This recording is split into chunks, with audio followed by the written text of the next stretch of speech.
Welcome back, listeners, to the Zero Doubt podcast. I'm Jeremy Torchinsky, and I'm with Amer Ahmad, my buddy. What's How up, you buddy? doing? I'm doing great. It's been a while. It has. We did that like a series of podcasts back in like the late fall, early winter about sort of my journey and what's been going on. And so there's a few updates. So I think we should just jump into them. Huh? You want to just jump into the do it. All Let's do right. it.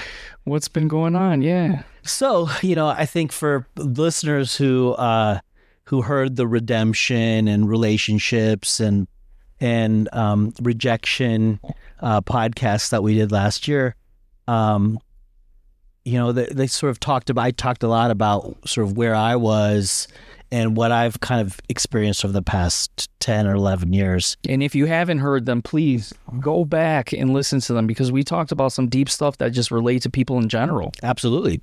And there's definitely lessons for everybody. And, I think that's kind of what we talk about here at Zero Dot Club is by being a little bit vulnerable with one another, we can kind of create connections and help each other along on our journees. And I know for me, doing those podcasts really did help a lot. One, I was able to get things off my chest and feel like, and share things. And I think just the support I got from people as a result of them, like from our Zero Doubt Club community was just amazing.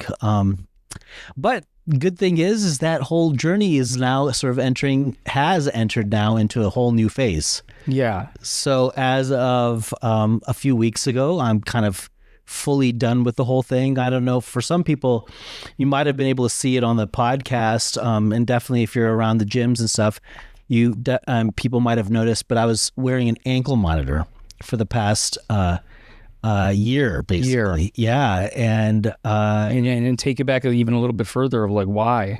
Yeah. So I was, I had sort of just come out of federal prison last January, and then as a part of that, I was able to thankfully come home to my parents' home and serve out the last part of my incarceration under house arrest, or home confinement, they call it. And the only condition was that I had to wear this big old ankle monitor, and it was big. It was, almost 2 pounds on my left leg. And at first it was like, whoa, what is this thing? And there came a point in the summer where I didn't even notice it.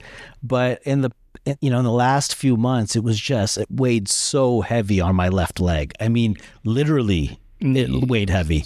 And then also it's just like, oh man, this is just going on for so long, right? That's probably what really weighed heavy, huh? Yeah, it just went on and on and on. And I'm like so ready to get it off. And yeah, because we've talked through this entire process, and when you came out, you were so grateful to come out and experience life again. And you went through your time and your transformation. You're still going through it, but that's what ignited where you are now, helping us help others and be open and so on.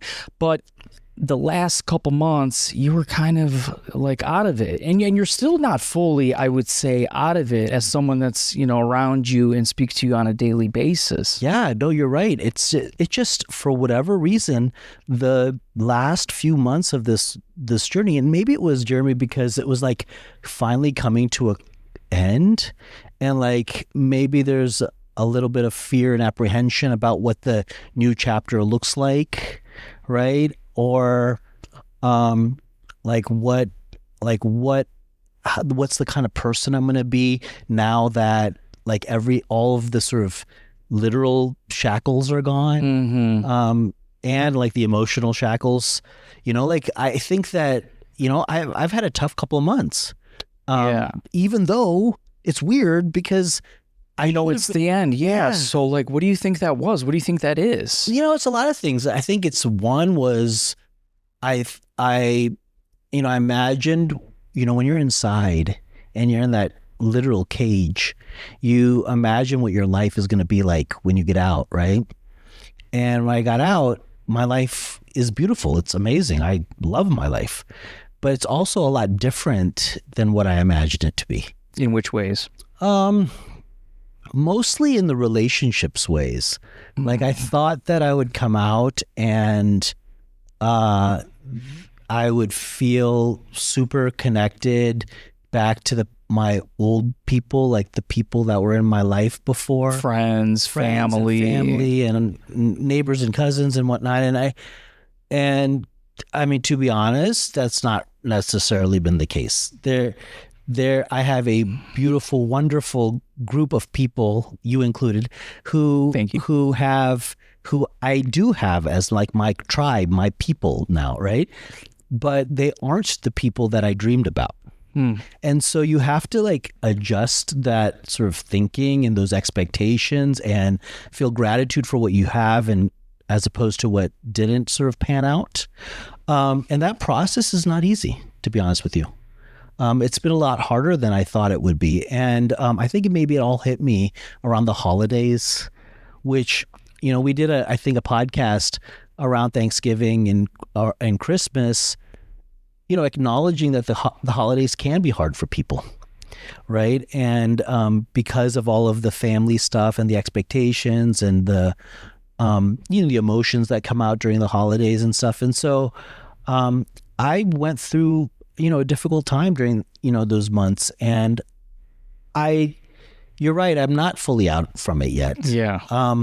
But what has happened is at least the physical thing is off. And so now I can continue on that sort of healing journey to sort of get back to becoming a whole person, and in a new and exciting way. I think I'll get there. Yeah, no, you'll get there, but the relationships, that's the toughest part.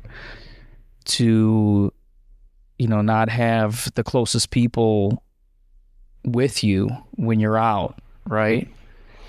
Like, what do you do? Yeah, it's weird. Like I just said this. It's like you dream about it. Like you imagine, like there's nothing to do there, right? Like, yeah, you have a job and you work out and you read books and you do things to sort of fill your time. And I try to make my time really productive. I taught GED and trained and got my law degree when I was in there. I tried to really keep my mind active and so I wouldn't sort of stagnate in my life. But like all those other hours where you're just like sitting there, like staring up to the ceiling and like wondering what has happened to your life and like how life is going to be afterwards, like those hours are filled with this like excitement and anticipation and hope and aspiration that everything's going to get back to normal, whatever that means. And life is normal. My life is normal now. It's like what everybody else's life looks like, except that there's these big missing holes of people. And by people, I mean your kids, right? Kids. That's big. Yeah, it's kids, it's siblings, it's cousins, it's high school friends. It's a lot of people who I thought when I came out would be so happy that I'm out and that we could resume some type of like beautiful life together, knowing what we've all experienced, the sort of heartache of loss. But that's not necessarily been the case. And I don't mean it like it's not, I mean, there's many people who have been so welcoming and have celebrated my return and, sort of helped me along the way to becoming a whole person again. But it's hard to get used to the idea now that it's been a year that some of those other people may or may not come back. Because they can't forgive you? They can't forgive me, or just too much water under the bridge. Too much time has elapsed to sort of maybe reinitiate or reestablish a close connection, disappointment, embarrassment, a lot of different emotions. Yeah. And anger for sure. Some resentment that I put our family and community through this, which was a selfish, ego-driven action. And so I'm getting used to the idea that some people aren't going to come back, and that's okay because I have awesome new people. But it's going to take time. Yeah, for sure. It's interesting. Like, I am 50 years old and I don't have any pictures or like mementos or documents or anything from before I went in. Like, all of that stuff has been like erased from the world because I left and I had a household and they were in boxes and in photo albums and in diplomas up on the wall and all this kind of stuff. But when I came out, all that stuff has been discarded or thrown away, or I don't actually know what happened to all of it. And so it's like you're starting this whole life again without any physical reminders or proof that I existed before. Mm-hmm. And so I think this is part of that, right? Like, those people were my connection to the life that existed before, and that I was here before. I was a person that existed in society for 40 years.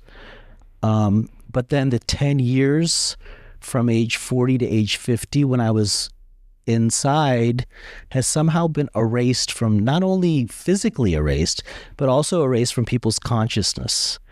And that hurts. Because I lived those 10 years. I didn't die. I was alive, and I was a feeling person those 10 years. Yeah. So. But you feel like you're a completely different person from 10 years ago, right? I don't recognize that person. So is it the old person that's still a little bit inside of you that is feeling those hard emotions? Or because the new person, right, the new version of yourself wants this new life, this new beginning? Yeah, I mean, I guess the question is, like, can I have both? Can you have both? Can I like, yeah, definitely the old part of me like exists still, because I didn't die. I just went away for a number of years, right? And I am a totally transformed person in so many different ways, physically and emotionally and spiritually and otherwise. But, can't I still have some of the relationships from that era? And be this new person? Can't I show those people like the man that I've become? And I want that opportunity. I want the ability and the opportunity to show them the kind of person I've become. And I'm proud of the person I've become. Yeah. And like, I think I'm pretty okay. Yeah. And maybe I wasn't before, but I am now. And I'm just getting better and better. I think that, with being on this journey, that's so full of like, helping others heal and helping myself heal along the way, and growing, what we have here at the company to sort of, we talk about it being a movement and a community building thing. And I'm so grateful to be a part of all that. And I want acknowledgement or recognition from those people that, oh, wow, you did change. You are better, and I accept you. But I'm slowly getting to the conclusion, which is painful, and the acceptance part of like the grieving stages, that, maybe that won't happen. And I think that's been my struggle over the past few months. As you who sees me every day or talks to me every day, maybe that's what I've been sort of... The acceptance. Mm-hmm. That, like, it may not happen. Or if it does, it's not going to be on my timeline. Yeah. And that maybe there's a time in the future that where some of those people come back, and that I can reestablish some of those bonds and relationships and rebuild on a new sort of platform. But that's not been easy to be, Yeah, no, it definitely can't be easy. Would you be okay if you got the respect and everything that you're looking for, maybe not in this life, but when we transition to the next, where the truth is told? I love that. That is one of the things that keeps me going, to be honest with you. When I was inside, I read a lot of poetry. I read a lot of books, thousands of books actually. And I kept track of each one of them, and I had like this crazy ranking. You hit 1,000 books? Thousands. Yeah, many thousands. So you're reading all the time. a book or two a week? A book or two a day sometimes. A book or two a day. Yeah, you could find a way to read 300 pages in a day because there's nothing else to do. Especially during COVID and stuff, when everything was locked down and we couldn't go anywhere or do anything. All I did was read books, and in that time I read a lot of poetry as well as everything else. And the poetry that I read, there's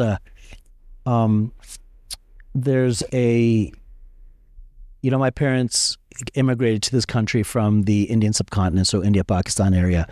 And the last emperor of a unified India before the British came and colonized it was this guy named Zafar. And he wrote this beautiful poetry. And he wrote that, and he got exiled by the British because they came over and took over. And so they sent him under house arrest. Right? They killed all of his heirs, and then he was sent to some other country, and he was in house arrest. And so he writes this beautiful poetry of being like feeling incarcerated, but being under house arrest. So that relevant, I could kind of really feel what he was talking about. And one of the things he says is, I sat one of his like most famous couplets is that I asked the angel of death for an extension of 4 days to my life. I spent 2 of them hoping and 2 of them waiting. And I don't want to spend like the rest of my life hoping and waiting. I want to live. Yeah. I don't want to be that guy that gets an extension to his life for 4 days or whatever it is, and then waste it on hope and wait. Right. I want to live. Yeah. And that's a hard transition, to go from hoping and waiting, because that's all I did for 10 years is hope, and then wait for it to happen. And I want to live now. Yeah. Well, aren't you living though? Aren't you living with sharing your journey? I am. And don't you feel like the people that are not in your life, that when the timing is right, they'll hear it and they'll understand, and that's on them. Yeah. And that's the part that I'm kind of coming to. Like but this as a person who like helps other people in their journeys, and you've been through your own, like that process is not fast. For me, it's not. I mean, like I thought I was cruising. I thought I was killing it, right? Yeah. I was doing great. And then all of a sudden I hit this like roadblock and like all these obstacles, over the winter. And, I think now like the weather's better, so that's part of it. Like the monitor is off, so that's part of it. And so hopefully like I've been able to sort of get past those obstacles and sort of move on. But I don't want to hope and wait anymore. No. I just want to live. Yeah. What an emotional roller coaster though, isn't it? And it just goes to show you that how life is. No matter what, you're going to face these emotions. If someone would have told me, like, you're going to get out and you're going to have a really hard journey in that year that you have the monitor on, I'd have been like, what are you talking about? Like, at least it's not here, right? At least it's not inside, right? And that was a hard perspective to like keep in my head, because once I was out, I wanted to live. I wanted to do everything. There's this little coffee shop that I live down in Canton, and I drive by on the way to when I'm coming up here to Independence or to Mayfield Heights or to Eaton, I drive by this one little coffee shop and I could never stop at it. And like I drive by it like every day for a year. It's this cute little like shack of a coffee shop. It's not a chain. It's like this cute little independence thing, like independent. Because you weren't allowed to get off of your routine, right? I had like certain places I was allowed to go, not allowed to go, do this, do that, and like certain hours, and I'd be home. And for a full year, I drove past that several times a day, back and forth, right? And I was never able to stop there. And I went there the other day, right, for the first time, and I can't even describe how I felt. Like it was so like, like as a 50-year-old, like there aren't really a lot of things that happen in a regular 50-year-old person's life that are like brand new, right? Like super exciting, brand new, never have experienced this feeling before, right? That feeling when I like drove through the drive-thru of the coffee shop felt like I was like a first grader going to school for the first time or something. Like it felt so new. It felt so unfamiliar and exciting. And it's so hard for people probably to understand that, but like, I felt like I was skydiving. Yeah, I think or going up in a hot air balloon or something, like for the first time. I think the lesson there is to just never take anything for granted. That when you're driving that by the same coffee shop over and over, and you have the freedom to stop there when you want, and other people, they don't. Yeah, and I did the other day, and it just felt so like. It felt so good. It felt so good. I had a huge smile on my face. I'm sure the barista lady, she's probably like, who is this fool? Like, he's loaded up on caffeine. Why is he so smiley? Like, why is he so happy? But I was really happy. Like, I was really excited. Now it's been like, I've been off for over 2 weeks. I think I've gone there 3 times. Yeah. I stopped there 3 times.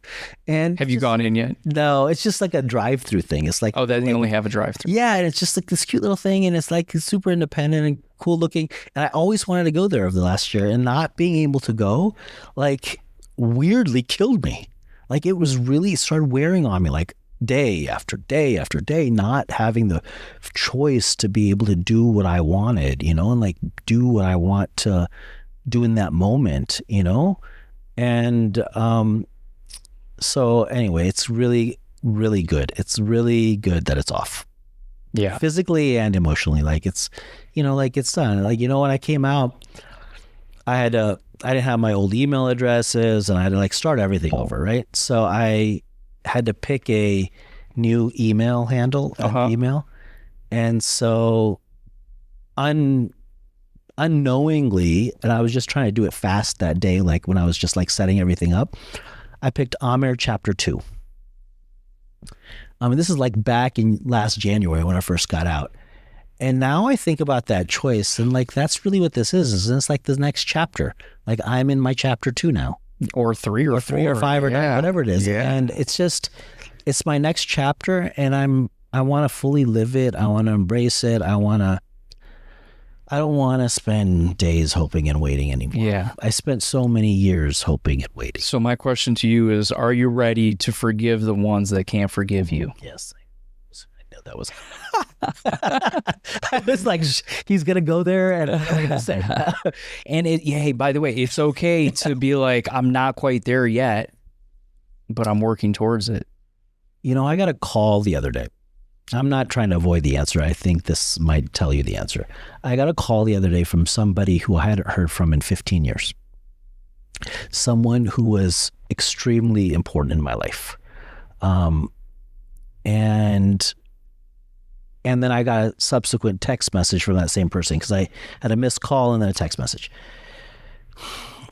And I didn't know what to do. Like, I didn't know whether to respond, or I didn't know how to react. But what I did was I picked up the phone and I called him back. And I am so grateful that I did.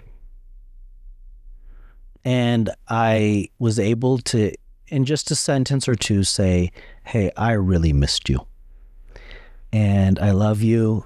And I really could have used a friend over the past 15 years. But it's okay. Maybe we can figure something out going forward. So that's new for me.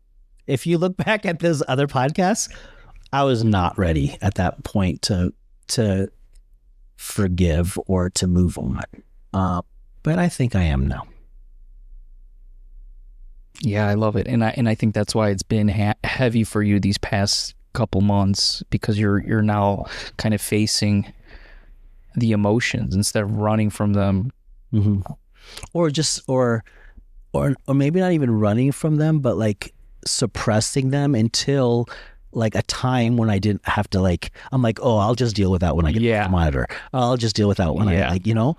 And so I've suppressed all these emotions. But in the last few months, as the day got nearer and nearer and nearer, like everything started bubbling up, and all this stuff started coming out that, that's just been sitting in there. But I think that, you know, I'm working through it, and I'm happy. Like, I get to do whatever I want now.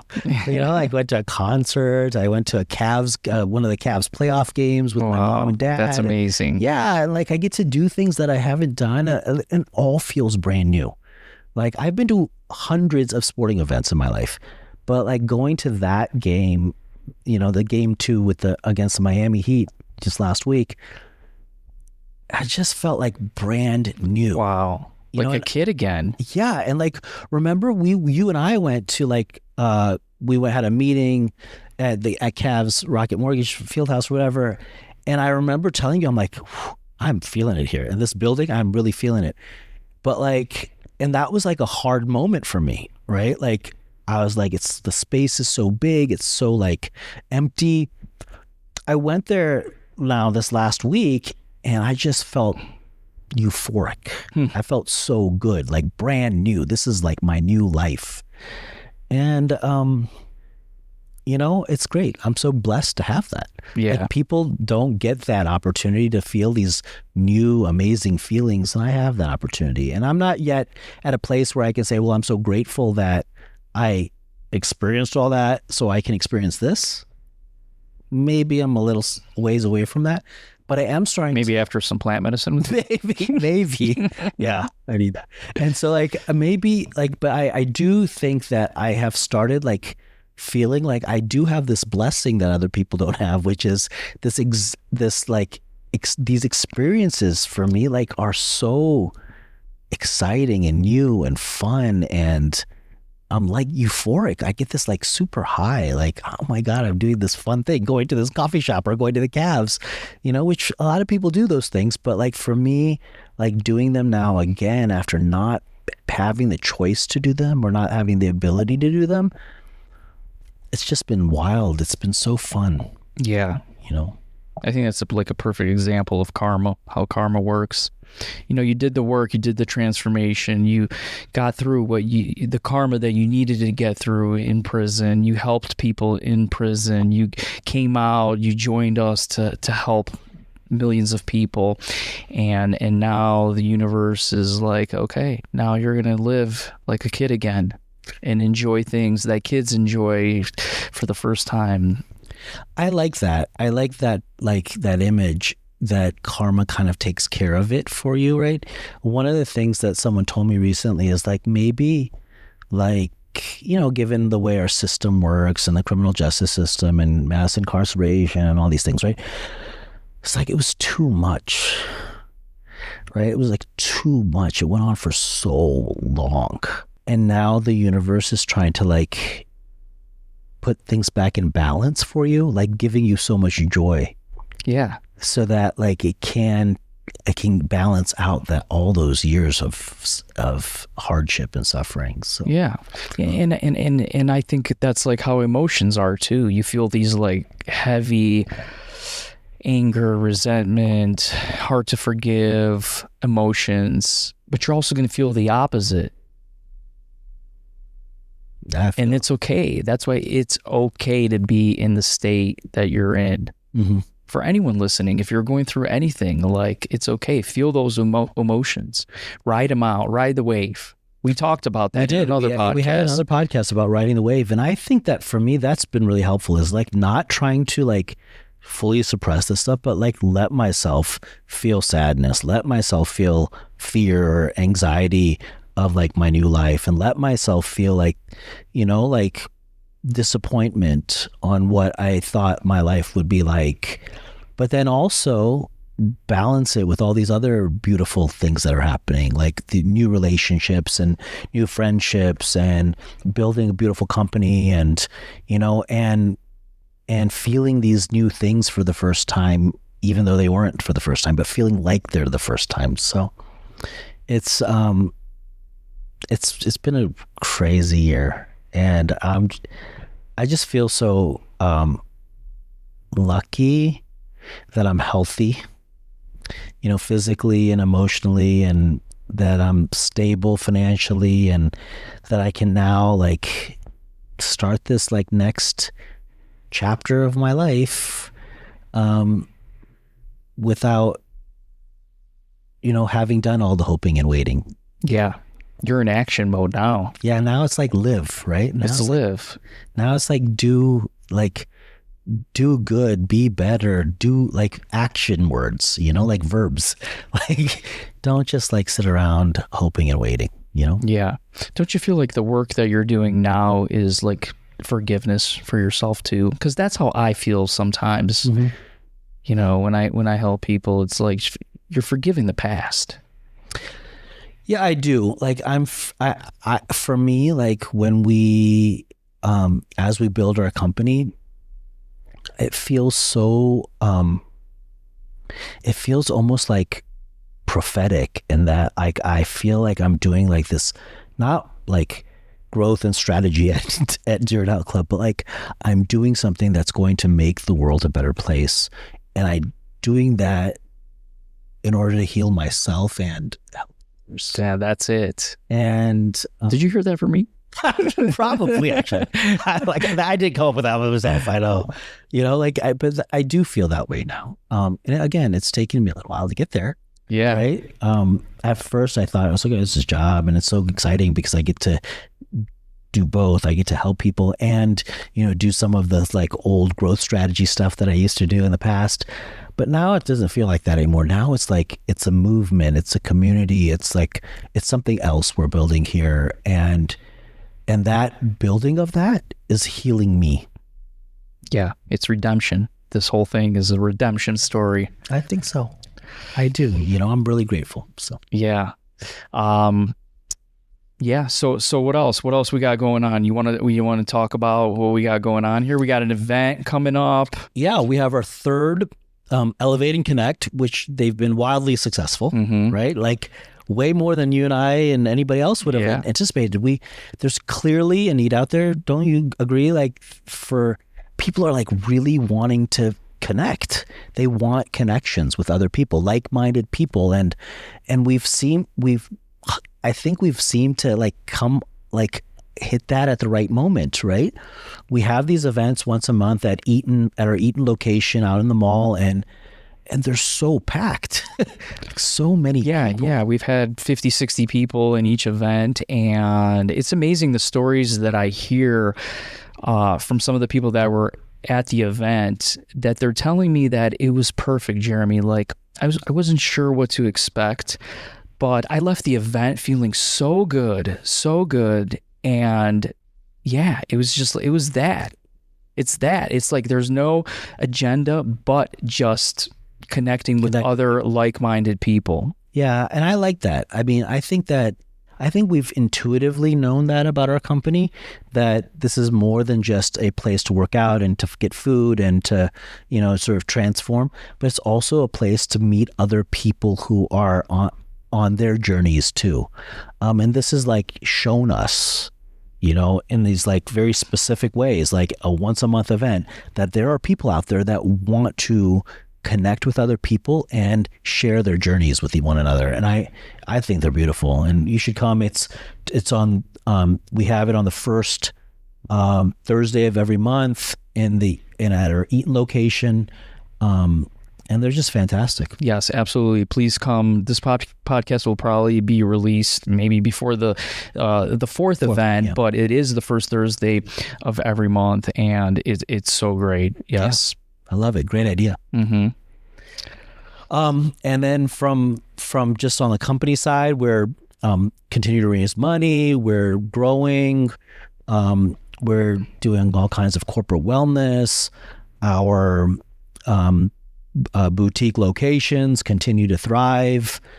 Our food product at Zero Doubt Kitchen, changes every week with new ideas and menus and, upgrades and enhancements to the ingredients. Now we have a relationship with Ohio Proud, so we have local ingredients. And so things are going great at Zero. Mm-hmm. Yeah, no seed oil and specially designed menu for nutrition. Absolutely. Coaches, right? That we're customizing now as well. Yep. Yeah, and if you're listening to this and you haven't tried our meals, then reach out. We'll send you a gift card. Send you a gift card, exactly. Yeah. So there we go. There we go. Awesome, man. Well, thank you so much for coming on. And just thank you for being you and for being on this journey with all of us.